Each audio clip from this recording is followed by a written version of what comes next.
கடலூர் மாவட்டம் சிதம்பரத்தில் காரில் வீச்சறுவாள்வுடன் வலம் வந்த ஏ பிளஸ் ரவுடி உட்பட 4 பேரை கைது செய்து நீதிமன்றத்தில் ஆஜர்படுத்தி சிறையில் அடைத்தனர். தமிழகத்தில் ஆட்சி மாற்றம் நடைபெற்ற பிறகு குற்றவாளிகளை கண்காணிப்பதில் போலீசார் தீவிரம் காட்டி வருகின்றனர். அதன் ஒரு பகுதியாக சிதம்பரம் அடுத்த அண்ணாமலை நகர் காவல் நிலையத்தில் ஏ பிளஸ் ரவுடிகளை கண்காணிக்க மாவட்ட காவல் கண்காணிப்பாளர் ஜெயக்குமார் உத்தரவு பிறப்பித்திருந்தார்.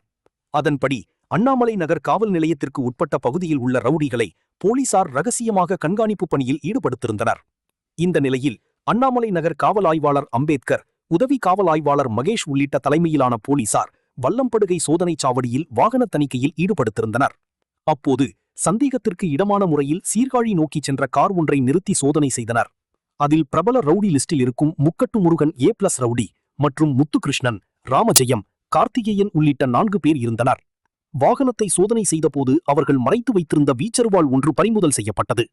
மேலும் குற்றச்சம்பவத்தில் ஈடுபடுவதற்காக இவர்கள் வீச்சறுவாளுடன் உலா வந்தனரா என்ற கோணத்தில் காவல் நிலையம் அழைத்து வந்து விசாரணை செய்து பல்வேறு குற்ற வழக்குகள் உள்ள நிலையில் முன்னெச்சரிக்கை நடவடிக்கையாக அவர்கள் மேலும் குற்றச்சம்பவங்களில் ஈடுபடாத வண்ணம் 4 பேரையும் கைது செய்து வழக்கு பதிவு செய்யப்பட்டு நீதிமன்றத்தில் ஆஜர்படுத்தி சிறையில் அடைத்தனர்.